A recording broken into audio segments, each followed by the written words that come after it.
Welcome to the Ad Nauseam podcast, where classical gourmands everywhere can finally get their fill. Join us for a delectable discussion of Greco-Roman civilization stretching from the Minoans and Mycenaeans through the Renaissance and right down to the present. And now, ladies and gentlemen, here are your hosts, Dr. David Noe and Dr. Jeff Winkle. Welcome to the Ad Nauseam podcast, episode number 66. My name is Dr. David C. Noe, and as always, I'm here in the studio with my good friend and co-host, Dr. Jeffrey T. Winkle. That's right, I am here. And how are you doing, Jeff? I'm doing great. I'm doing great today. Good. Yeah. So who's this person here? I have no idea. Somebody wandered in. Yeah. It's kind of... A bum off the street? Yeah, exactly right. Yeah. All right. No, this is Jillian, your daughter. Oh, my daughter, Jillian. Yes. Okay. So what's she doing here, Jeff? Well, we're going to interview Jillian today. Yes. Broadly about kind of her experience as a child growing up under a classical tutelage. Right. Your classical tutelage. Mine. Right. Yep. And then also just a lot about the books that she's read, that she likes to read, in particular Percy Jackson and the Lightning Thief. Correct. But that's great, but I want to go bigger than that. You want to go bigger? I want to talk about other things that Jillian has read. I'm going to continue to talk about her like she's not even here. Right. Okay. Should we start with a shout out? Yes, we should. Okay, Right. So this shout out goes to my friend Shani Adeyemi. Shani was born and raised in Phoenix, Arizona, and graduated from Arizona State University with an undergrad degree in mathematics. He's a member of the Phoenix Reformed Presbyterian Church and served there as a pastoral intern from August 2019 until August 2021. I'm no mathologist, but I think that's approximately 2 years. Roughly. Okay. Yes. He's seeking ordination to the gospel ministry within the RPCNA, and he believes that faithful preaching, I like this part, must instruct the intellect, right? Instruct the intellect in the doctrine of Christ, direct the will in the law of Christ, and stir the affections to greater love for Christ. And that can get a little messy. You know what I'm saying? What, stirring you get affections? in there and stir the affections around. Anytime you're stirring. There's going to be some backsplash, exactly. you might it's say. to be expected, right. Shani has been a subscriber to Latin Per Diem on the YouTubes since 2016. Is that near the beginning? 2015 is when we got it fired up, rolled it out in September of 15. Shani's been with us almost since the very beginning. He's also a Moss Method student. He's a diehard. He is, and we actually met. I think it was 2 years ago. I was in Phoenix with Mrs. Noe, and Shani and I got a lovely photo together because he's a great guy. I like him very much. Fantastic. And, he's a little bit touchy. Should I share this with a worldwide audience? Well, it's too late now. You okay. gotta see it. Yeah. He said, "Why don't you tag me in everything that you put on Facebook?" Really? Yes. Okay. So now I tag him every time. Every time? At Shani Adeyemi. Okay. And I said, I'm sorry, there's a lot of work I have to get done around the house and such, job-related things, but I can't do it. I'm too busy tagging Shani. It takes a lot of time. It's a big workload. Finally, he says, quote, "I appreciate," this is about the podcast, "I appreciate having a digestible introduction to the classics in a lively and lighthearted format." Excellent. Is he talking about us? I'm assuming so. I hope so. Okay. I hope so. So Latin Per Diem, Moss Method, and he actually listens to the podcast. He listens to the podcast. Excellent. Yeah. Yep. Sharp guy. Mathematical whiz, actually. Yeah. Solving a lot of algorithms. Oh, man. That's way beyond me. Okay. So thanks, Shani, so much for listening and sending in the shout out. We appreciate that very much. So, Jeff. Yes. What are we going to let her talk? We are going to let her talk. I think she's actually going to read out the opening quote. Okay. For today. Yes. Well, as she prepares to read the Ope quote. Yeah. Is that what we're calling it now? Yeah, the Ope quote. The Ope quote. What are we giving to the listener and viewer? Well, we're giving, I think, a much different perspective. Okay. On a lot of the stuff that we generally talk about. Right? We're a couple of old curmudgeons. Right? Yeah. Kind of set in our ways. Yes, especially you. Especially me. Right. Exactly. Admittedly so. But we're going to hear, it's going to be a breath of fresh air. Yes. It's a youthful voice, a vigorous mind. Right. And from a different generation and kind of how all of this stuff hits people much younger than us. Okay. And maybe get a sense of kind of where it's going. All right. Yes. Okay, so I think it's time then for the opening quote. Yes. Take it away, Jillian. What you may not know is that great powers are at work in your life. Gods, the forces you call the Greek gods, are very much alive. So what is this from? What's the source here for this opening quote? This would be from The Lightning Thief by Rick Riordan. We tend to just call him Uncle Rick because no one knows how to pronounce his last name properly. But this is his New York Times #1 best-selling series about a 12-year-old kid from, upstate New York, and his He finds out at some point, right, that he's not who he thought he was. There are questions of paternity. Yes. Okay. Yes. That quote is being spoken to Percy, right? That is spoken to Percy by his mentor, his Latin teacher, who turns out to be more than just a Latin teacher. Don't we all? And the name of that character is Chiron. Chiron. Right. Chiron. Yep. Right. Yes. So it takes its name from the famous centaur from Greek mythology. It also kind of serves in that Yoda-like role Right. in many places throughout Greek myth, right? So, Jillian, when did you first read this book? Maybe we can back our way into the kinds of things Dr. Winkle was talking about, the broader picture, by starting with something more specific. Yeah. So when did you first read this book, and what was its first impact on you? I picked it up probably when I was 12 or 13. One of Lucius's friends had left it at our house. And Lucius, the brother? Yes, the brother. And I picked it up, and I didn't really want to read it because I thought, I don't need to read fake Greek myth. Right. I've read the real things. This is probably no good. But I read the first page, and I got hooked. I read it all in one morning. And then I continued reading it up until, I guess, last Christmas was when the last book of the third series came out. Okay. So this is a very long-running series. But How many books are in the series? Do you know approximately? Are we talking 15, 20? the first series is 5, and then there's a second series, which is another 5, and then a third, which is another 5, I believe. So 15 in this fictional Right. Greco-Roman. So you picked up this book just kind of out of boredom. Yes. Right. So you nobody had recommended to say, oh, you got to read this. Nope. No. Okay. It was sitting on the coffee table, and I thought, might as well read it. And had you heard of it? I mean, I'd heard of it, your yes. brother had My brothers talked were about reading it, and okay. they talked about it a little bit. But Right. yeah. Now, is it one of those things that I want to get into some of these questions too? Is you as a young girl, you as a young woman now, encountering these myths, encountering these stories, perhaps in a different way than maybe your brother Lucius did, right? So was part of kind of the deal I'm not really interested. You said you're a Greek mythology purist, right? Yes. You've read the real stuff. Why do I want this knockoff? Right. Right. But was part of it also, this is something my brother's into, and I don't want it because of that. Oh, yeah, there was definitely a little bit of that. Okay. I was like, I'm not really interested in that. That's their thing. Yeah. Mm-hmm. But no, it pulled me in really quickly. So what was it about the first page that changed your mind then? You said after the first page you were hooked. The first page, Like starts... a fish or something. Yes. It starts very... Nice reference. It starts very abruptly. He tells you to stop reading the book, in fact. Oh, okay. On the very first page. He says, if you sense something of yourself in these pages, stop reading it. Believe whatever lie your parents told you about your birth. Oh. And continue living your life. So, of course, someone tells me not to read a book. You're going to do I it. have to read the book. Yeah. Now, have you seen? Are you familiar with The Matrix?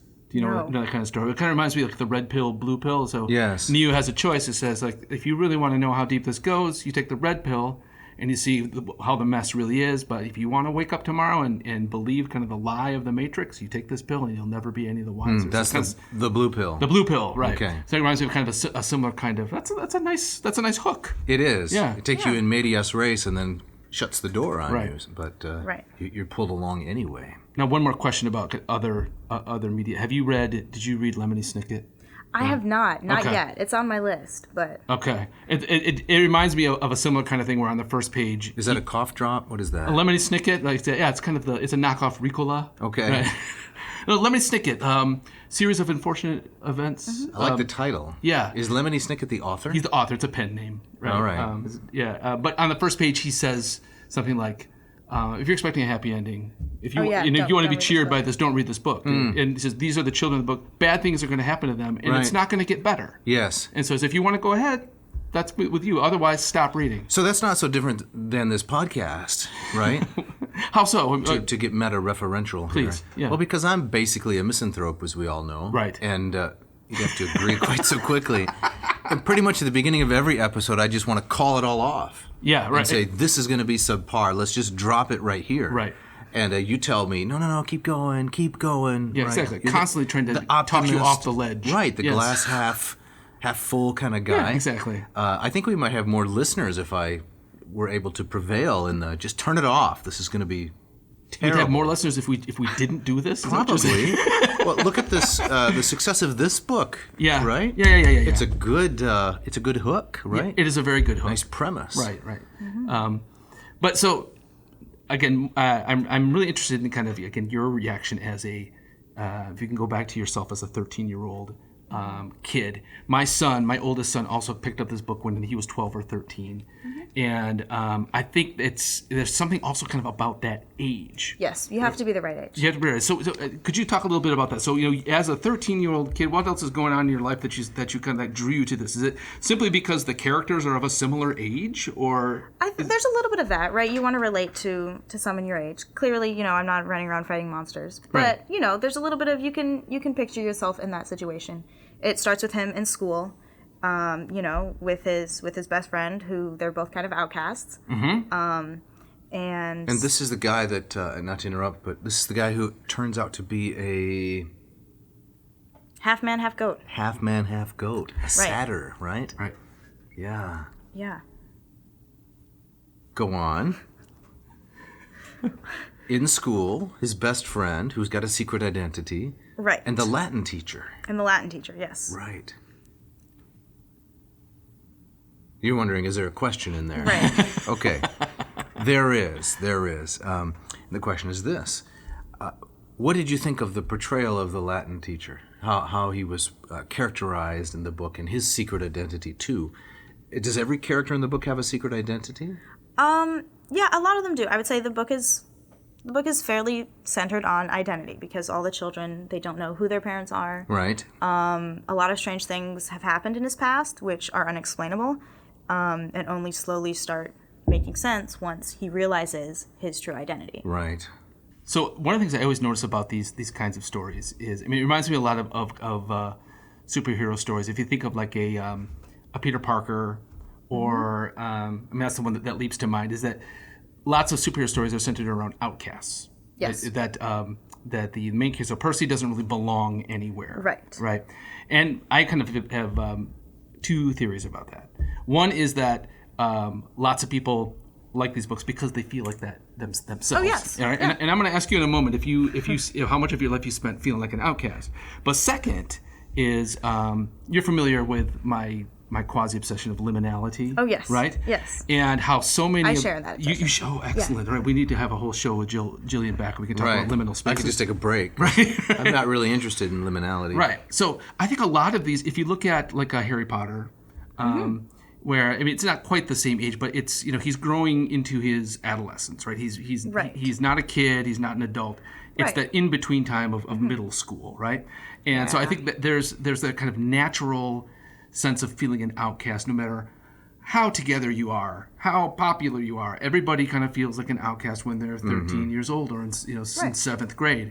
So how do those ideas? Did you feel? Have you felt like an outcast in your life? Oh yeah. Really? Oh yeah. Can you talk about that? Yeah. Okay. Being homeschooled, that's always a big one. Okay. You hang around with kids a lot, but people don't think you do. I always, their first question is always, how do you make friends? Do you have any friends? It's like, yes, of course I have friends. But how did you make friends though? If you're just at home the whole time? Percy Jackson. That was a connector? Yeah. That was a big connector because, I grew up studying Greek myth, and Latin and Greek, but most kids didn't until Percy Jackson. That's what pulled them in. Okay. And then we had something to relate. Yeah. Right. To each other on. Yeah. Now, I remember at like department picnics back in the day. Back when we worked at the same institution. When we worked at the same institution. The institution that shall not be named. Shall not be named, right, exactly. It's a different series. But I remember you and your siblings coming along, and I remember you speaking some Greek and some Latin, and being very impressed with the way that you were able to kind of remember and recite these kinds of things. And so I'm kind of curious, like, so you just said that, you grew up studying Greek myth, Greek and Latin, and not many other kids did. Oh, no. So no, when did you realize that, my education, my upbringing, while there are other people being homeschooled, I'm still very different even within that world? Did you have kind of like an epiphany moment where I said, this, what I'm doing at home is not what other kids are doing? Yeah. I would say you catch on pretty quickly when you're younger. Yeah. I would say as I've gotten older though, it's lessened. That's kind of like my flex. I talk to people, at Baylor, and they're always like, oh yeah, did you do this in school? I'm like, actually, I was homeschooled. And then I get this look of, really? You were homeschooled? And I have this quiet moment of, ha, you couldn't tell. If I could just interrupt for a minute, Jeff, flex means, I'm not sure if you know what lingo the kids are using. I'm up with the slangs. You know what that means? I know it. Yeah. Okay. Exactly right. Sorry. So she even your daughter even did an actual She did, flex. right. Well, but her world's gotten larger, I think. So there are other kids studying Greek and Latin when they're just little bitty parvuli. Yeah. And we tried to connect her to such, but in any geographical area, there aren't going to be so many. Right. But as your world expands, boom. Yes. You run into others. Right. Now, I'll fully admit, I was not homeschooled. I did not homeschool my children. Nor was I. And, I mean, when I was going through school, homeschooling was a much smaller deal. I think maybe with the interwebs, it's now, we just realized that there's a lot more people doing it. And the pandemic. And the pandemic kind of fueled that as well. Exactly. But I remember I had those same stereotypes. Oh, you about did? When there'd be the one kid in the neighborhood who's homeschooled. Homeschooler. Right. You know, watch out for that kid. Yeah. They either think you're really, really smart or you're really dumb, and there's no in between. They're like, oh, you were homeschooled. Oh, so you're a genius. Yeah. Or they're like, oh, could you not make it in real school? Right. No, for me, I think it was choice A. It was like, the kid's really brainy, but he's not going to look you in the eye. He's not going to know how to talk to you because he's in the basement reading books all day. It was kind of, again, it was that social piece, right? Like, how are you going to take care of that other part of your life? Yeah. I know better now, especially having from my friendship with Dave. Right. Yeah, and to tie it back to Lightning Thief. Please, thank you for swinging it back around to the subject. That's kind of how Percy feels. He doesn't fit in with the kids at his school. You know, he's going to this fancy private academy, and he doesn't relate to that until he goes to Camp Half-Blood and he finds out that there are hundreds of other kids just like him. Yes. So in the Harry Potter books, with which I'm a little bit more familiar, though I have read Lightning Thief for this episode. That's right. And I enjoyed it. In the Harry Potter books, he receives an invitation delivered by an owl or something, and that's what starts to pry him away from the familiar but uncomfortable into the less familiar but where he's actually at home. So remind us, what's the device in this book that starts him out of where he is and he ends up at the Half-Blood Academy, I think it's called? He accidentally vaporizes his pre-algebra teacher. Mrs. Dodds. Dodds. Right, who turns out to be actually, I think she's Electo, maybe? She's a Fury. Fury. Right. Yeah, right. The name Dodds is great. I don't know how much Uncle Rick knows classical scholarship. That can't be accidental. But one of my favorite, he's not a Gilbert, but favorite classicists from the 20th century is Eric Robertson Dodds. Right. E.R. Dodds, who, his edition of Plato's Gorgias, brilliant. In his book, The Greeks and the Irrational, is one of my favorite of all time. You can't put it down. It's a fantastic book. No, I remember reading that too, and seeing the name. Right. I thought, okay, that can't be accidental. But I was kind of, why? If he's making that kind of hat tip, why vaporize that person? Yeah, and what are the Dodds that it would be the same person? Oh man, you've been waiting. Come on. No, that's not bad. I've not been waiting. I mean, certainly for me, kind of wish fulfillment fantasy of vaporizing my algebra teacher. Oh man, you're all over that. Oh, I got that. Yeah, exactly. How are you on math? Did you? Not bad. She's pretty good. She's pretty good. Oh yeah. But I mean, you are. I was going to save this to later, but at Baylor, you are a classics major, right? Yes, right. yes, I am. So you're definitely going down the literary path, the humanities path, rather than the primrose path. The primrose path, right? The path that always makes people go, so what do you want to do after exactly. college? Get used to that question, my dear. That's for the rest of your life. For the rest of your life. But I want to save some questions about that. Let's save some questions. I'm very interested in kind of your first semester at Baylor. So talk some more, if I may, about Lightning Thief. And you said you read one page and you were hooked. Mm-hmm. And then how did the rest of the story appeal to you in terms of its plot, its characterization, these kinds of things? Because Jeff and I can both attest to the fact that having taught myth and such the last, 20 years, the number of papers I have read by students that say, I didn't know anything about myth. I'm taking this class because of Rick Riordan. Right. Right? Right, exactly. And at first I'm thinking, who is this Rick Riordan? And feeling more than a little envious. I should have done that. Mm-hmm. But then really grateful because he has pulled so many people into the world that we inhabit. Yeah, it's a gateway drug. Exactly. Yep. Right. Yep, absolutely. So talk about the gateway drug, I guess. Well, I think I had a bit of a different experience than most of the kids who grew up reading Lightning Thief, because we grew up with it, kind of like how the millennials grew up with Harry Potter. The books were released, year after year, and so I was late for Lightning Thief because I think it first came out in something like 2005 or 2006. So I was quite young. That sounds right. But I remember reading the last book in the second series, the Heroes of Olympus series. I remember reading the last book as we were flying. To Greece. As we were flying over Greece. Yeah, that was 2014. Yeah. Wow. And you're right about the book, 2005. That's when it came out. Yeah. So because I had already grown up kind of immersed in, Greco-Roman myth, it was kind of, I got to read it and kind of think, oh, I know where this is going. Yeah. I recognize these characters. I know what's going to happen. Because he kind of sneaks it in there. When Percy meets Medusa, she's first referred to as Auntie M. And all you know about her is she has this garden emporium full of statues. Right.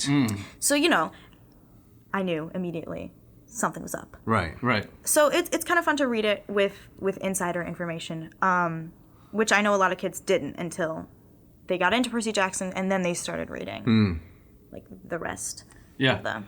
May I digress for a minute? Or please, no, go ahead. No, I got more questions, but please go ahead. So the digression here is I would not have had that experience had I read the book at that age.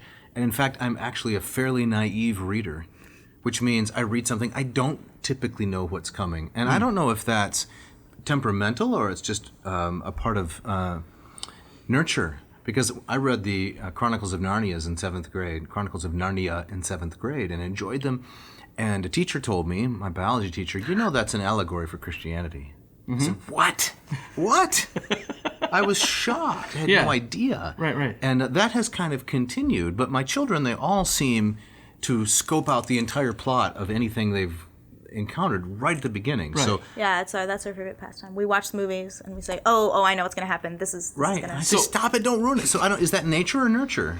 I have no idea. I'm more in your camp though. Right. I am. But from the way, just the tone of your voice, Jillian, it seems like that you take there's satisfaction in that. Oh yeah. Rather than people say like, oh, I see where this is going. Therefore, it's boring. Right. No, because you don't know. You still don't know. There's still a little bit of surprise. There's just kind of you kind of have an inkling of something's going to happen. Yeah. Yeah, and then you feel like you wish you could warn the character. You're like, no, don't go there. What are you doing? Stop. Right. Yeah. Right. No, that's really interesting. Have you seen the Star Wars films or any of them? Right.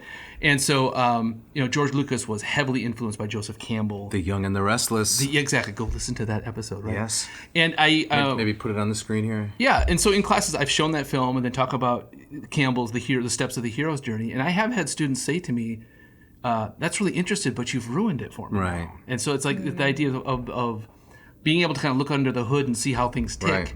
It takes some of the magic out of it. I understand that, but I think for me, kind of coming at it backwards, I saw Star Wars when I was a child and loved it, and then coming back and saying, "Oh, that's how it fits together." I'm with you. There's a lot of kind of satisfaction, kind of knowing how narratives are built and why they work. Yeah. I think the nub of the question, which is for another episode, is: are some people more able than others to suspend disbelief? Yeah. Oh, yeah. Yeah. Right? Exactly. Right. If you can, I'm pretty good at this. It's naivete, right? I can suspend disbelief temporarily, and then everything is surprising and shocking. Yeah, yeah, exactly. Which may lead to more enjoyment of literature, but I don't know if it's virtue in any sense. Right. I think that there's a satisfaction in kind of getting the reference. Mm-hmm. Like you said, right. Like Auntie M has got a garden full of statues. Oh, right. You've got to see where this goes. Isn't she wearing a turban or something? She is. Her face is covered. Right. Right. Yeah. Because there's snakes up there. Right. So you feel like you're sitting next to Uncle Rick and you say, "Yeah, I know. I got you." Right. Yeah. Right. And that's how the character Annabeth is. She's the one who knows. She's grown up more in this world, and she knows what's going on. In the later books, or no, it is this first book. They check into the Lotus Hotel. Yes. And she realizes it's a casino, a little later. kind of. But she realizes the reference to. It's the Odyssey, right? Yeah. With the lotus beds. Mm-hmm. Yeah. And Annabeth is Athena's daughter. Yes. Right. Yeah. A goddess who doesn't have children. Right, which is the great controversy of the book. Yes. Just one? Well, I mean, is there just one great controversy? This is the question of literary license. Right. Mm-hmm. Right. Yeah. I mean, how have you encountered that controversy? I remember when reading this book with my son, I kind of smirked at that and said, "Well, he's doing his thing. This is not a literal retelling of these things." You mean Riordan is? Riordan is not. Right. But apparently, there's supposed to be some. He doesn't just gloss over it. He does acknowledge it. And in the second series, when they run into the Roman camp, the Romans all kind of look at Annabeth a little like, "Why are you here? You shouldn't be here. This is wrong," because Minerva also is a virgin goddess. Right. But there's kind of this backstory about how Annabeth was born the same way Athena was born. More parthenogenesis. Ah, yes. Okay. This kind of like the springing from the forehead of, of the father. Ah. That's not how I was born. Yes. Springing from the... I'm sorry, what? I said that's not how I was born, right? Oh, no. No. And that's not a subject for another episode. Yes, Athena born from Zeus's head. We got Dionysus coming out of his thigh. It's all kinds of weird but through sexual reproduction. Yes. In the thigh. In the thigh, right. But not in the thigh, but the thigh is a great place to store an infant male so that it can, come to maturity.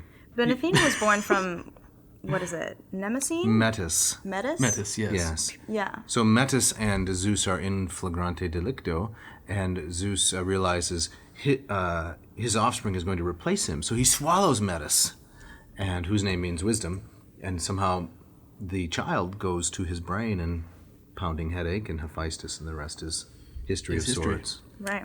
So Riordan, he taps into that tradition to kind of do an end run around Athena giving birth. Yes. Gotcha. All right. Okay, that's interesting. Yeah. Have you read his, he's doing things with Egyptian myth, right? Yes, I did read he has a trilogy about these two kids and some Egyptian magic, which I did read, and I really enjoyed those books also. He's also gone into Norse myth. I was going to ask about if he had any Norse offerings or if he's re-Norseless. Man, we should keep walking into these things. The best thing to do is just kind of look ahead and keep moving. Right. That's one of those things. I guess I'm not good at anticipating dad jokes. Yeah. Remorseless? Remorseless. Not bad. Not bad. Not bad. On the off the cuff, that's okay. Not bad. Yeah. Right. Yeah. No, but Riordan is known for kind of focusing on, the demographic that didn't necessarily get written about. So Percy has ADHD and dyslexia. Yeah.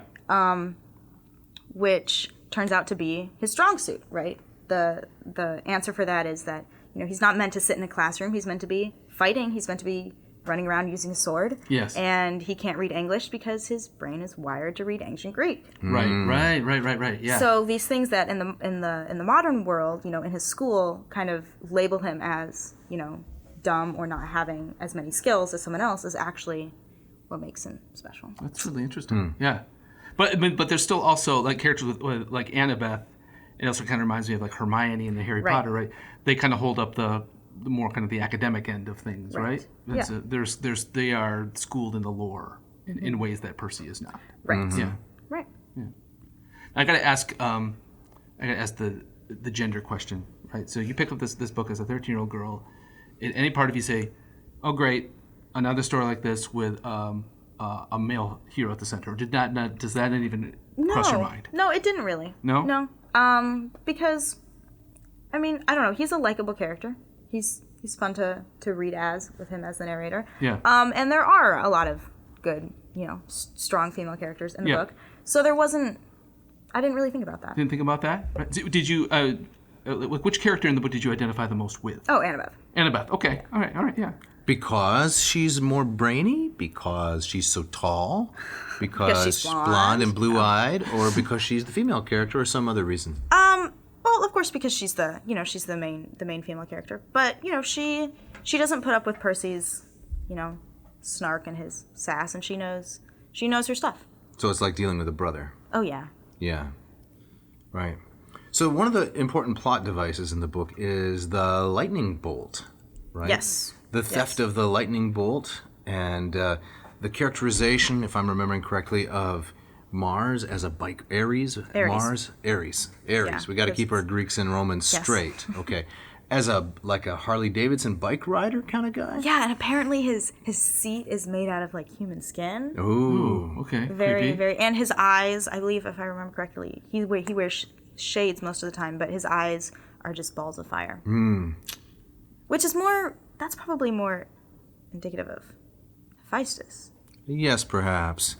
But he's misdirection, isn't he? Aries is used for misdirection in the book. Because this is only the first book in the series. Okay. It's a setup for the next 4, where Aries is kind of the scapegoat. He starts it all, but there's someone in the back of his mind whispering, telling him to do this. And that will turn out to be, as we know, one of the Titans, right? Right. Titan. Yes.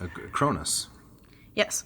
Now, I like that portrayal of Aries because I think that dovetails well with kind of a Homeric presentation of Aries as hateful even to the gods. Yes. There's that great scene where Aries himself gets wounded and he goes up to Olympus to kind of literally bellyache. Right. And Zeus says basically, "I know you're my son, but I hate you just like everybody else." Right. So it kind of it's kind of an outcast, right?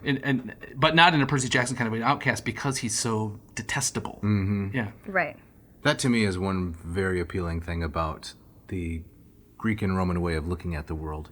Even things that are unpleasant to do, that have to be done and are necessary, right? You do them well, but you don't have to like them, right? Right.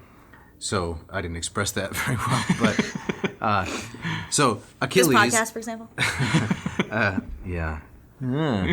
Achilles, right? He doesn't glorify war, but he's still going to be very good at it because that's his job. Yes. So, to use your example, Zeus doesn't consider Ares commendable in any fashion, but they nevertheless have a grudging admiration for his efficiency. Right. Oh yeah. As a warrior. Very good point. Right. Yep. Yeah. Something you said that like for the millennial generation they had Harry Potter. Right. Are you a Gen Zer? I would be a Gen Z. Gen Z. Okay. I kind of fall in the middle. In the middle? Yeah. That liminal space between yes, generations. The liminal space. Oh please. Right, because I remember, landlines. I wasn't an iPad kid. Gotcha. I didn't watch YouTube until I was much older. Yeah. But yeah. Yeah. So you kind of scoff at your younger siblings and say, right. Look, all the stuff that they grew up with in their hands. So he doesn't know what cable TV is. Right.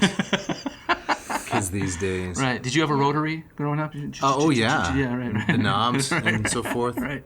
Yeah, I remember cassette tapes. Yeah. Right. I heard a good joke recently. Please. So if it's really not a joke like with a punchline. It's a setup, right? Mm-hmm. So the TV knobs fall off, right? So you get the knob from the stove and you put it on there. So, what are you doing? I'm watching Scooby-Doo on broil. Because the knobs, from the oven to the right. television, they're swappable. Right. Exactly. It's a good joke. I wish I could remember who. It's a good bit. Who came up with it? But it was making me think that you and I are Gen Xers. Yes. Yes, I guess so. Who was the predecessors? Rowling, our Uncle Rick, who was writing the? It was Star Wars. Was it Star Wars? No, was that our thing? Because we weren't. I never read a Star Wars. Well, I know, book. but it was that same kind of. That was our myth. You're blending genres, though. No, literature. she's right though. But that's she's right. We did not. You guys watched you watched the movies in the theaters when they came out, right? I did. Yes, the giant Dorito chip going overhead like this. Yeah, exactly right. And that was a big deal. All the special effects. That was a big deal. 1978. I was 5 years old. So I think she's right. I think that was our generation's myth. But we did not have a book series. I mean, I grew up on Narnia and Tolkien. But they were already 40 years old. Exactly. Right. They were. But we did not. There was not fair. An Uncle Rick or a J.K. It's kind of a newer. Right. It's a newer genre. But the literary landscape has changed so dramatically, right? The only way we got access to new books was the Scholastic Weekly Reader every Friday. They came out, little thin newsprint kind of thing. You'd paw through it and know what's coming out. I remember it well, exactly. Yes. Would the bookmobile show up at your school? Exactly. Yeah. You're right. Right following the Twinkie Mobile. But that's how it worked. Now, I remember reading Tales of a Fourth Grade Nothing, Judy Blume. Yes. Right, and Fudge. Super Fudge. Right. Yes. That was kind of a series, right? It was a series, but it was nothing grand and that's my point. Mythic. Yes, right. But it's partly because of the nature of publishing and marketing at the time. How could they have gotten all this stuff out to a grand audience, huge audience in a short amount of time? Yeah, that's a very good point. Yeah. I think I would have been a much different, maybe a less naive and incredulous kind of reader had I grown up in that world. Yeah. Well, no. What other series have you liked that would maybe fall more broadly under the banner of kind of myth inspired or Greeky classics, right? Classics? Yes, that's what this podcast is about. I read... Oh, the reason I didn't want to read The Lightning Thief was because I had my own series about Pandora. I can't remember the author's name. Oh, Caroline Hennessy, I believe.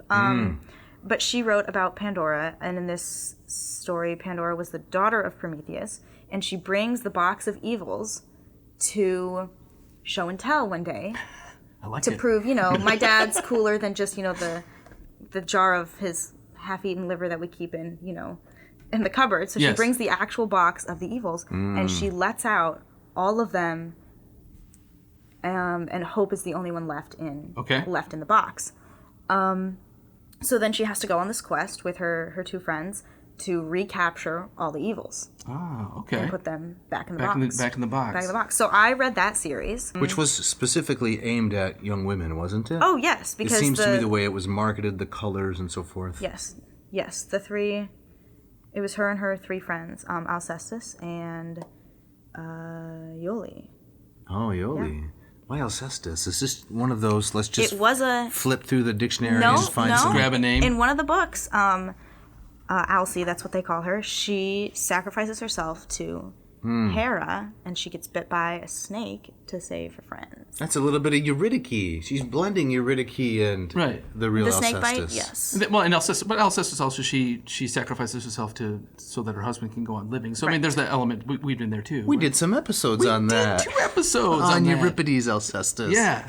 Well, I've noticed that there's definitely been a theme, probably in the last 15 years, of taking female characters who are in the original sources rather one-dimensional. Like Pandora, in Hesiod, she's a cipher. She's a cipher. She has a jar, not a box, and she opens it for no discernible reason, and then she slams the lid back on. But there's no motivation. No, she's created by the gods for that. Purpose. To trick.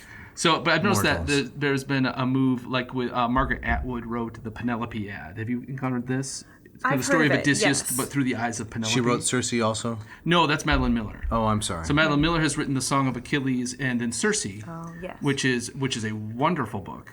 But it takes kind of that, picks up that loose thread in the Odyssey, but then tells the story kind of from her perspective. Pulls on it, right? And pulls on it. That's what you do with a loose thread. And you weave your own kind of tapestry out of it. Reference? There you go, exactly. So which I think is really quite interesting. I mean, these things don't always work, but I think I find it a really interesting way that these stories continue to be kind of reinvigorated. Yes. Yeah. Speaking of reinvigoration. Yes? It's probably time to read some ads. Oh, excellent. Nice segue. Thank you.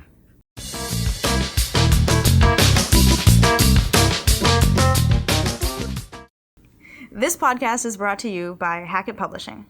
Hackett Publishing? Hackett Publishing. What's Hackett, Jeff? Hackett Publishing has been in the business of bringing I can't say erudite, right? Can't. No, it's affordable, That's trademarked. approachable, wonderful translations Yes. of classical works as well as works from many other corners of the humanities. They've been doing it for 40 years, based in Cambridge, Massachusetts, and Indianapolis, Indiana. That's right, the former home of Indianapolis Colts quarterback superstar Andrew Luck. Why are we bringing him up? Because Luck graduated from Stanford University. Yeah, okay. And while he was on the Colts, he used to lead reading groups among the other football players. What? Yeah, it's true. They read the Iliad together. What, these lunkhead football players? Whoa. Just because you suit up with pads, that means you're a lunkhead? Okay, maybe. All right. Okay. What a classist you are. Let's not make this about me. Okay. All right. So Luck was reading the Iliad. He was reading the Iliad. Yes, possibly maybe even the Stanley Lombardo translation. Could be. Yes. Right, way to connect it back to Hackett. So for 40 years or more, they have been bringing excellent quality translations to the masses and supporting this podcast. From the very beginning. From the very beginning. Yep. Quite remarkable. Yep, I've got translations on my shelf at home. I've got translations on my shelf in my office. I use them in the classroom. Any in your car? Keep one in the glove box? Actually, I do have the Ovid's Metamorphoses that we used a few... that would be the Lombardo. The Lombardo. There's also the Ambrose edition. So I like to keep a Hackett publication within reach at all times. Right. Absolutely. And if you, the listener, the viewer, would like to do that, see how I'm looking at the audience now, they need to go to hackettpublishing.com. We're going to throw some information right up here. HACKETT. And throw into your grocery basket whatever kinds of things you'd like to purchase, and then at the checkout there's a coupon code, right? There's a coupon code that would be AN2021. For just a few more weeks, and then it's going to change. 22022. Well, don't let the cat out of the bag. All right. But by doing that, they get 20% off everything they order. And free shipping. Free shipping. Check it out. Jeff, what is this podcast also brought to you by, this episode? It's also brought to us by the Moss Method. Moss Method. Now, I have that written down here, but I have no idea what that means. That isn't true. Okay, well, tell us about the Moss Method. The Moss Method is a course for Greek that will take you from... neophyte to erudite. Erudite. Yes. I took this work of Charles Melville Moss. It's in the public domain, divided it up into 4 modules. Each module has 40 lessons. I analyze everything in this text. You learn the lexemes, the morphemes, the grammar, the syntax, the semantics. But it's fun as you do it. It's fun? It's fun because you're reading actual real-life stories. Excellent. Many Greek textbooks, you learn a rule, apply a rule. This is a narrative approach. Yeah. And it's expert, self-paced, and accessible. So I lead you all the way through it. So it's up to you've farmed this off to like 3 flunkies now? No, there are no flunkies involved at all. Not one flunky? I like to combine, lackey and flunky. Oh, gotcha. Into a portmanteau. So, nice. No flankies. None. I interact directly with all students. Once per week, we have the Moss Method office hours over Zoom. I had one this morning, actually. Yeah. Students from all over the world show up, and they ask me questions about New Testament, Homer, Aristotle, Aristophanes, Demosthenes, Plato, anything you want. That sounds great. So we talk about Greek. If somebody wanted to do this, what do they need to do now? Well, they missed the Black Friday Monday. Oh, that's too bad. They did, yeah, I know. The Black Friday Monday Cyber. But we're going to have a New Year's sale coming out pretty soon. So they need to go to mossmethod.com. Let's put it right there. mossmethod.com. Watch some of the extended free instruction that I give, and then sign up to take the course with me. Sounds great. All right, let's do it. Do I have more to say? Do you have more to say? Yes, we're launching in January the Lingua Latina per se illustrata. I'm going to be teaching Latin ab initio from the very beginning. So not just the expert kind of instruction, the master classes in Cicero and so forth. Check that out too. But a brand new course from the beginning. And that's launching in January. So latinperdiem.com/LLPSI. Latin teaches itself. Excellent.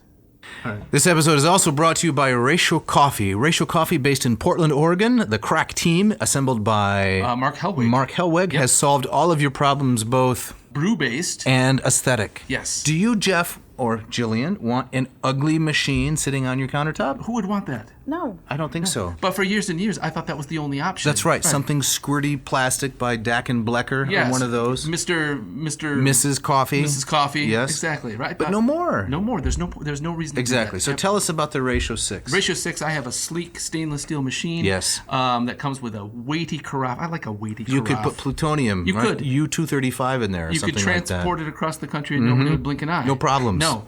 But yes, every morning I hit the button. There's 3 stages. Let's hear about that. You got the bloom. Okay. And then you got the brew. What happens during bloom? Well, that off gases all the gases. Harsh that need to carbon be off. dioxide. Yes. Goes out into the biosphere. Right.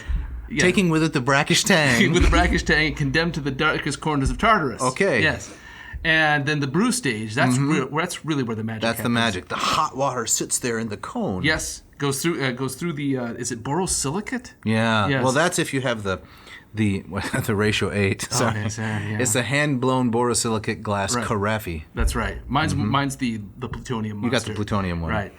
But it keeps it warm and hot. No more mass-produced coffee. You go from bloom to brew to ready. Right. And then you're drinking. That's right. Yeah. I can't say enough about it. Yeah, it's wonderful stuff. I love the machine. Mine is in oyster and walnut. Beautiful accents. Right. And our listeners, yes, if they go to ratiocoffee.com, that's correct, they can get the 6 or the 8. 15% off. Yes. They need to use this code ANCO, ad nauseum coffee. Put that in. And later in this very episode, yes, we're going to drop again the secret 4-digit code to sign up to win a free Ratio 6. So if they go to the website and they tap that code in, they are entered into the drawing. That's right. Yep. And we're going to announce it in episode number 68. So you can go into the new year with a free Ratio 6 and stop drinking this sludgy bilge water. Right. So check out ratiocoffee.com and keep listening. That's right.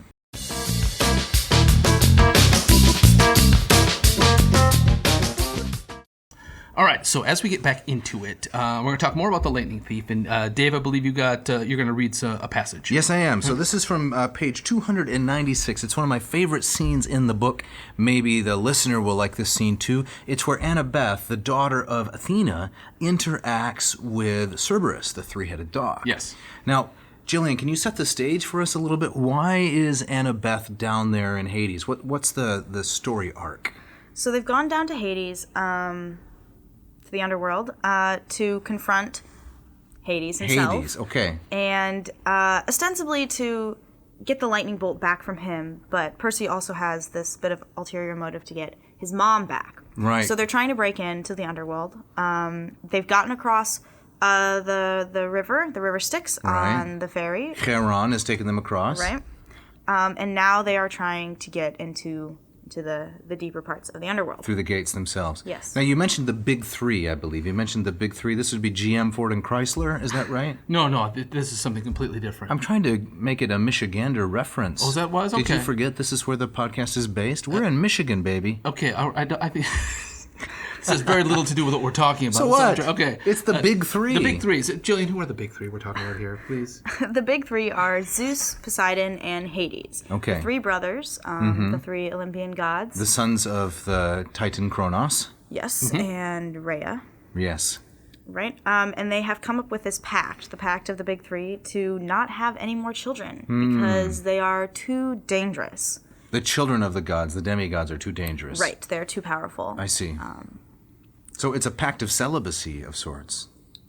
Yeah. No more philandering with mortal women. Yes. Okay. Do all three members of the big three keep this pact? They do not. In fact, the only one that does keep it is Hades. Oh, which ironic. is a bit of a surprise. Right. He is kind of known as the shifty he's underground. He's dishonest. I can't remember any children of Hades. Can you? I think that fits quite well with the Greek myths. You know, Hades is kind of a cipher, right? He's a It's the second time you've used that term. Could you define it for us, he's please? kind of, his name might possibly mean something like the unseen one, the invisible one. Yes, that's correct. If you think of the major Greek myths, the only one where he's really a protagonist is when he kidnaps Persephone. That's right? correct. Otherwise, with whom he has no children. He has no children, and then, but even that, in the myths about the underworld, who becomes the face of the underworld? It's not Hades. It's Persephone. You're right. She's the queen of the dead, and so she kind of runs the show, and so he kind of fades into the background.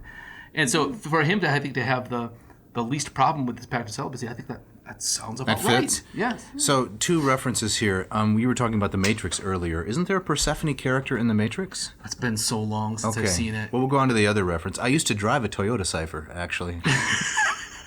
Little 4-door number. Really? Oh, is that the one I called Daddy's little car? And you didn't no, like that? that was a Mitsubishi. Oh. Yeah, that was a Mitsubishi. I never drove a Toyota Cypher. But again, we're in Michigan, right? It's the world capital of automobile production. So when someone says big three, you think that's where I'm going to go. Right. We'll have another kind of Michigani reference at the end of the podcast if the listener stays tuned. Okay. So back to death then, right? Right. They're getting through the gates. Yes. They're getting through the gates, and I'm going to read a little bit here from page 296. So he, that is Cerberus, caught it, that is the ball, in his middle mouth. It was barely big enough for him to chew, and the other head started snapping at the middle, trying to get the new toy. "Drop it," Annabeth ordered. Cerberus's head stopped fighting and looked at her. The ball was wedged between 2 of his teeth like a tiny piece of gum. He made a loud, scary whimper, then dropped the ball, now slimy and bitten nearly in half, at Annabeth's feet. "Good boy!" She picked up the ball, ignoring the monster spit all over it. She turned toward us. "Go now. Easy death line. It's faster." I said, "But now," she ordered, in the same tone she was using on the dog. Grover and I inched forward warily. So what's happening here, Jillian, and why is this interesting? What's this easy death line? Can you explain that? And Grover? So there are 2 different ways to get into the heart of the underworld. Okay. And there's 2 different ways to decide where you go after death. So the underworld is split into, let's see. There's the fields of Asphodel. Watch your language. Tartarus. Right. And the Elysian Fields. The Elysian Fields. This paradise. Right. So you have to be judged by, what is it? It's by Rhadamanthus, Iacchus, and King Minos. Oh, the big three. The big three. The other big three. The other big three. Another three. Yes. Right. So you can go the slow death line and be judged by the three kings. So it's three a more ghostly kings. It's a more tedious process. Right. But you're taking a gamble that could pay off. Or could end you pushing a stone up a hill. There, exactly right. So it could go either way. Right. Right. Okay. Yeah. But if you were just kind of a normal mortal who didn't really get into much trouble. You go to it's the express checkout. Right. I was just going to go there. Oh, really? I was Yeah. going to say it's like when I go to the grocery store, the local one being Meijer, right? I have to decide, how many items do I have? Do I go self-scan, or do I stand in line and get the personal touch from the surly cashier? What do you do? Well, I mean, it depends on what kind of trip I've made. If it's the big Saturday trip, of course, I'm going through Surly Town. I hardly ever go to the grocery, but I got a pro tip recently. Yeah? If you're going to the grocery with other persons whose shopping habits may be a little more, I don't know what the word is, sluggish than yours, buy ice cream right at the beginning. Oh. Get ice cream and drop it in the cart. Because that becomes it's a clock. It's a ticking bomb. It's a ticking time cream. Yes, but this is why they put the frozen foods way at the back of the store. Because you got to schlep all the way back there. That's right, exactly right. But you can always say, "Hey, hurry up! I'm holding this ice cream. It's going to melt." Pro tip. So that's like the easy death line. Yes. Right. Yes. All right. Right. So Grover, Annabeth, Cerberus. What's happening? Yes. So Annabeth distracts Cerberus and his three heads with a rubber ball, while Grover and Percy sneak into the easy death line and make their way to Hades. Okay. And then they try to bargain with Hades. Do they not? They do. I think so.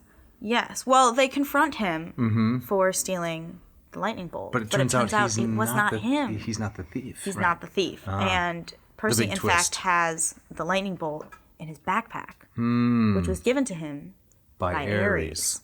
He's been carrying it around all along. Right. But doesn't that create a lot of heat? Probably. It's probably really heavy, too. I would think so, too. Yeah.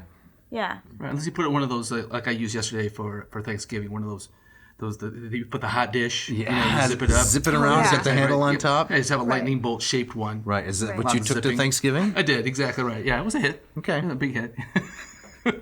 Now, how is Hades portrayed here? Because one of my irritations is Jillian, have you seen Disney's Hercules? I have not, but I do know how You know what I'm Hades talking is. about? Yes. Right, yeah. so they often they describe him or portray him with kind of devilish, demonic features, Right. lots of fire springing from Or as a fingertips. skull, maybe? Yes, right. So Right. they kind of conflate it with a kind of extra Judeo-Christian satanic imagery. Or Dantesque. Dantesque, right. Dante-esque elements. Right. Right. So, which kind of it kind of goes against the grain with me. With my myth class, I would always talk about how Hades, if you look at it from a Greek perspective, he's just a guy with a kind of a lousy job, right? True. He's not. True. He's not He's got a lot of demonic. gold down there. What's but that? he's not. He's got a lot of gold down there. Yes. Yeah. But he's kind Pluto, of just, the god of wealth, right? Right. Yeah. He kind of just hangs out in his cave with his dead people and his wife, and he doesn't.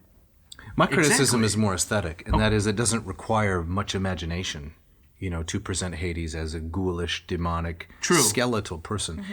And if he really is bad, isn't it true that things in life which are bad are deceivingly attractive? Right? So the Snidely Whiplash kind of villain, right, is more... Get that reference? Of course, yes. Dudley yeah. Do-Right. Dudley Do-Right, right. So the character who is deeply evil, but on the surface actually looks very normal or even appealing, I think that takes so much more imagination and artistry. Sure. Or you're often you've used that comparison to kind of the Greek underworld to the DMV. Oh, you've been taking notes. I have been taking notes, but I like that a lot. It's kind of a lot of these Greek punishments in the underworld are not of so much kind of physical torture; they're just of endless boredom. Right. Filling the leaky cauldron, pushing the stone. That's right. Right. Standing in the water up to your waist, and just it's frustration. It's frustration more than right torture. Exactly. But there's that this idea of kind of not so much the mustache twirling picture of evil, but the banality of evil is much more terrifying. Right. Talking about the DMV again. Yeah, exactly. Yeah. Right. I think that's kind of how Uncle Rick describes it too, with the long lines and the everyone's just kind of waiting and endless waiting. But Hades himself is not. Is he not devilish or not so really. much? I don't think so. I think he's described as sitting on He's on a throne, right? of skeletons, probably, but he's Yeah. just kind of described as kind of pale and Yeah. Exactly. nondescript. That's right. Yeah, it doesn't get any sun down there. Right. Yeah.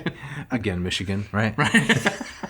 Well, as we start to wind down a little bit, Yeah. Jeff, I understand you have a number of questions. I do. That you wanted to ask my daughter here, Jillian, I do. about her general experience as a classics student and aficionada. Before we get to that, though, Okay. you had mentioned earlier in the episode, Jill, that you went to Greece. Yes. And you said it was 2014? Yes, Yes, it was right? October Sounds right. 14th. So you would have been 12-ish? I was 11. I was almost 12, yeah. 11, okay.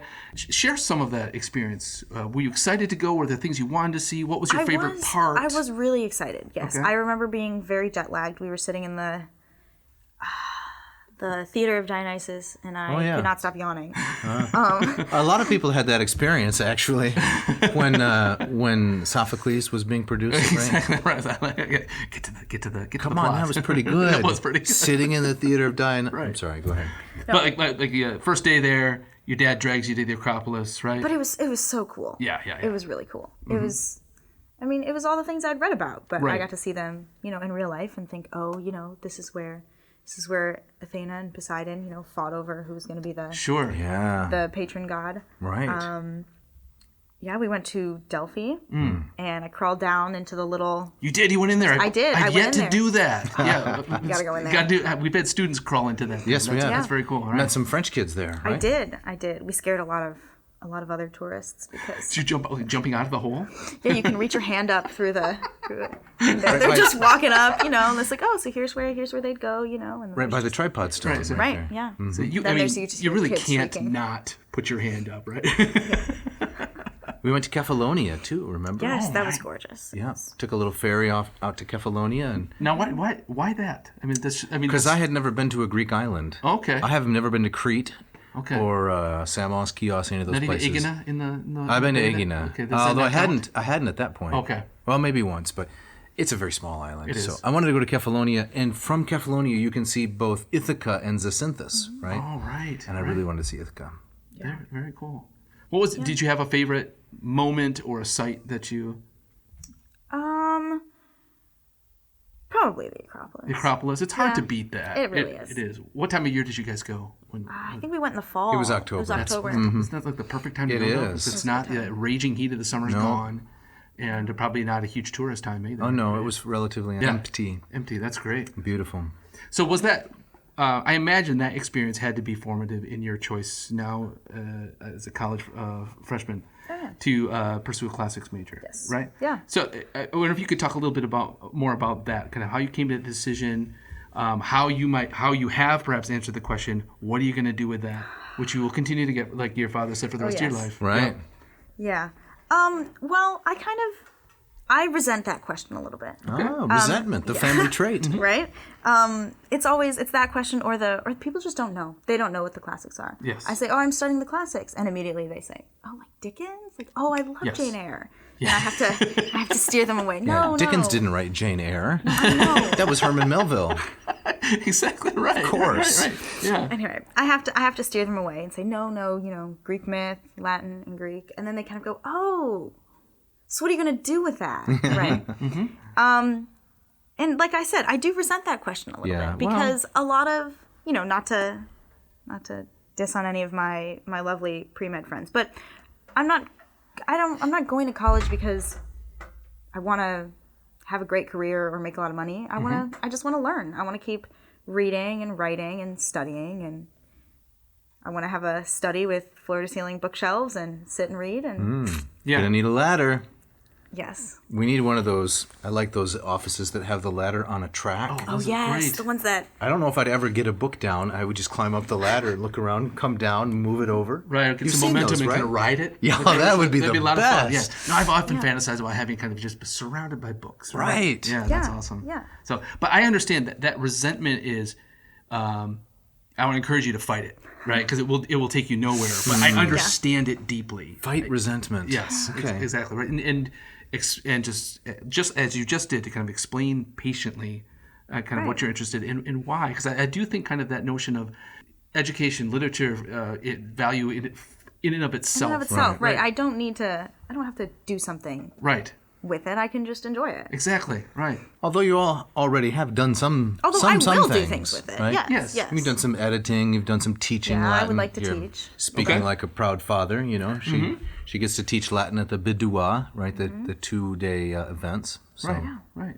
And I mean, and to kind of bring it back around to this book we've been talking about, it becomes in many ways very practical. Classics as a way of life. As a way of life, you pick up any text with any kind of journey, a narrative arc, right? And you are equipped to kind of understand kind of how the whole thing is put together. Exactly. Right? Even if you're a lunkhead football player, exactly, as someone recently said, lunkheads.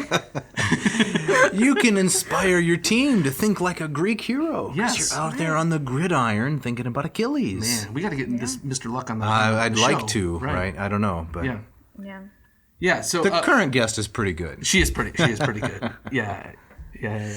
So you're thinking maybe someday doing some teaching. Yes, I would like to teach. I think. More travel. Oh yes. Have you been to Italy? Yeah. Yes, but I fell asleep at the Colosseum because I was 2. She was 18 months old. Really? She had this little toy that we bought at the McDonald's in Florence. Yeah. Because when you're a family traveling in Florence, at our stage in life, you're not buying the expensive food. Of course not. And you really want to find a good restroom. And Mrs. Noe, she knows how to find a good restroom. The McDonald's in Florence. Just like George. Yes. George Costanza. Great restroom. Yes. So we bought her this little toy, which we then had to tie to her stroller with a piece of yarn. Yeah. Because she would just always look at it and throw it into the street. Oh, Just littering all over Italy. it's a good gag. It's a good gag. Yeah. She milked it, let me gag. tell you. Yeah. So no memories of. No. Not at all. No. Way I would too like young. to go back. Yeah. Well, I think unless Jillian would like to, add anything in here, maybe ask us some questions. I don't know. She's an occasional listener of the podcast, an often encourager of the podcast. So I've just got a question. Oh, I'm sorry. I have a question. All I want is just kind of a 1-2 word answer. You don't have to explain it, but Okay. favorite author, favorite work from the classical canon. If you had to pick one. Ovid. Metamorphoses. Yeah. Or maybe Herodes. That's what I've been Really? reading recently in my class with Dr. Jacqueline Jones. you got to give her a shout out. give her a Dr. shout out. Jacqueline Jones. Jones, yes. Yeah, my first female classics professor and one of my favorites now. Fabulous. Professor at Baylor, right? Yes. Iowa grad. Iowa grad. Is that Yeah, right? she Yeah. studied under both. Karen Green, Yes, and Rob Ketterer, and all those folks.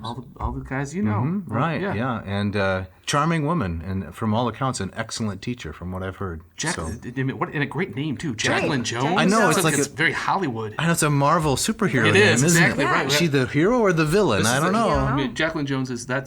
What is her alter ego? That's what you've got to figure out. yeah. But you're reading the Heroides with Yes. Professor Dr. Jones. Yes, yes, yeah, and I'm enjoying it. It's Excellent. Very cool. Well, the Herodes has got some definitely the topic for another Ovid episode Yes, down the line. sure. Yep. Femme fatales and all kinds of family drama. yeah. Great stuff. But we are up against the clock. We're up against it. I think it's time to wrap things up, Dr. Winkle. Yep. We have some thank yous to make. As always, we got to thank Mishka. She's working overtime now. Big time. With both the audio and video portions of the show. Right. And, without whom we wouldn't. No. This would be a pile of goo on the floor. It'd be Yes. Shapeless mess. Mm-hmm. Even hard to describe, apparently.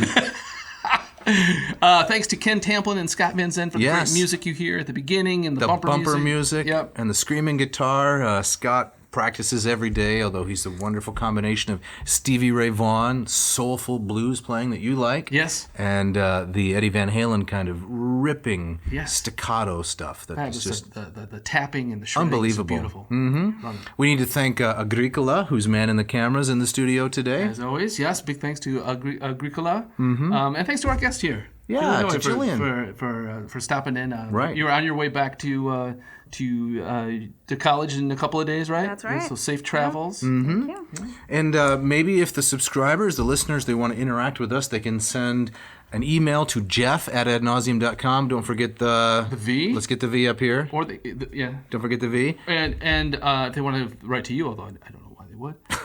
Your voice dropped there.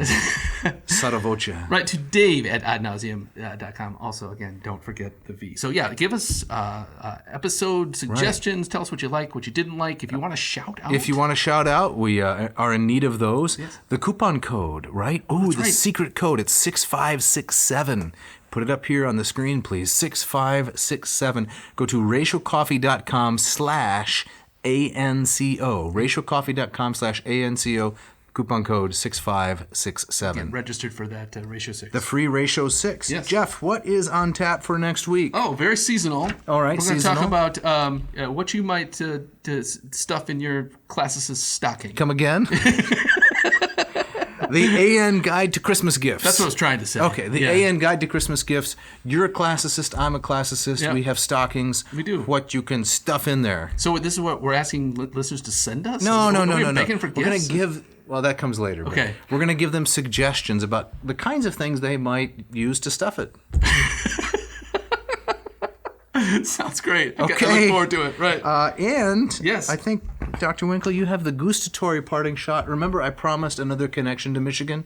Oh, yes. What is this? Would this have something to do with Michigan? Just allow me. Okay, all right. All right, so the quote is from... Millard Fillmore. Millard Fillmore, the 13th president of the United States. Yeah. Another president of the United States, Abraham Lincoln, was once visiting the fair state of Michigan, and when he was down in Kalamazoo, he coined the term Michigander. He did that? He did that. Are you sure about that? Sounds apocryphal. Relatively so. Okay. No, it's completely apocryphal. So Abe Lincoln came up with Michigander. Giving a speech in Kalamazoo, and he looked out over the assembled masses, much like we do, and he said, look at all those Michiganders. Man, that sounds like Abe. Apt. That guy could turn a phrase. Yeah, that's the kind of thing that Millard Fillmore would never come up with. No. No. I'd be hard-pressed to tell you actually one thing about Millard Fillmore, except for this quote. All right, let's have it. Right. Millard Fillmore, the 13th president, he apparently he lived both in Sempronius and Sparta, New York. So Sempronius, New York. Yes. And Sparta. And Sparta. Sparta, that's good for a classicist. Yes, very good. But he once said, the nourishment is palatable. I think that's on his gravestone. Yeah, the nourishment is palatable. Thanks for listening. Thanks.